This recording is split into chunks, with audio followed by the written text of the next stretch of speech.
سلطان بہو کے خلیفہ امیر صاحب کے پاس ایک سید زادی آ کر کہنے لگی ہمارے بچے کو پھانسی ہونے لگی ہے، تو آپ شفقت کریں، یہ میں گلے میں پیسے ڈال رہی ہوں 100 روپیہ، تو آپ دعا کریں اللہ تعالیٰ اس کی سزائے موت ٹال دے۔ آپ نے کیا مراقبہ،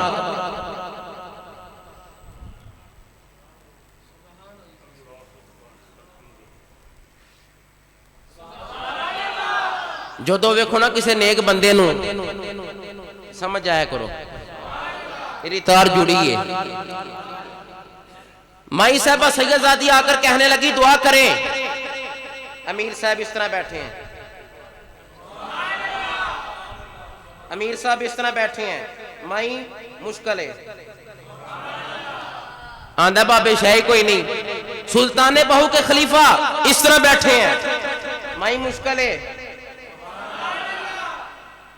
مائی نے 100 روپیہ پکڑا، گھر گئی، نانی جان ملی سید زادی کی، جا کر سارا واقعہ سنایا، امیر صاحب نے سلطان بہو کے خلیفہ نے یہ بات کی ہے، تو نانی کہنے لگی تینوں گل کرنی نہیں آئی، تینوں گل کرنی نہیں آئی، گل کیویں کرنی ہے؟ جب نانی جان پہنچی سید زادی پھر دروازے پر آئی امیر صاحب کے، جا کر کیا کہا، میں نبی کی آل ہوں، میرا تعلق مصطفیٰ سے ہے، یہ گھرانہ مصطفیٰ کا گھرانہ ہے، گھر والی ہوں۔ امیر صاحب نے دھیان اٹھایا، آئے ہائے ہے، دھیان اٹھایا، آسمان کی طرف نگاہ کی، آنکھیں کام ہو جائے گا، آندہ بابے شاہی کوئی نہیں، میں کہ تیرے واسطے واقعی کوئی نہیں، دلوں جاگ تینوں پتہ لگے بابے بڑی شاہ نے۔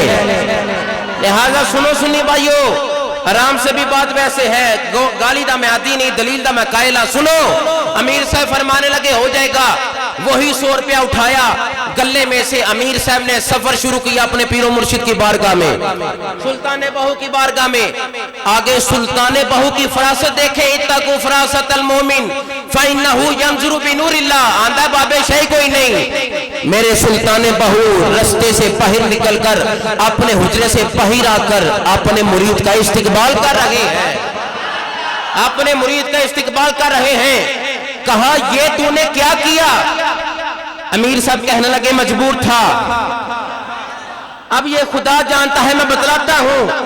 امیر صاحب کے پھر بولے میں مجبور تھا، پیر صاحب بولے کیا کیا؟ امیر صاحب دھیان نیچے کر کے کہنے لگے مجبور تھا، مجبور تھا، مجبور تھا، 3 دفعہ بولا۔ سلطان بہو کا ایک مرید پاس کھڑا تھا، کہنے لگا حضرت سمجھ نہیں آئی، آپ پوچھ رہے تھے یہ کیا کیا، وہ کہہ رہے تھے مجبور تھا، بات کی سمجھ نہیں آئی۔ چند دن گزرے، امیر صاحب کا انتقال ہوا، وہ بندہ بری ہو گیا۔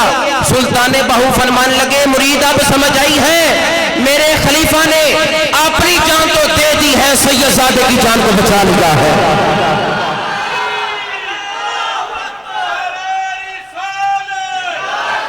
ہاتھ چوکے بولو یارو نعرہ رسالت۔ کہا اپنی جان تو دے دی میرے مرید نے، میرے خلیفہ نے، میرے خلیفہ نے اپنی جان تو دے دی، سید کی جان کو بچا دیا۔ وہ کوئی یزید اور شمر نہیں تھے، وہ تو نبی کی آل کا حیا کرنے والے تھے۔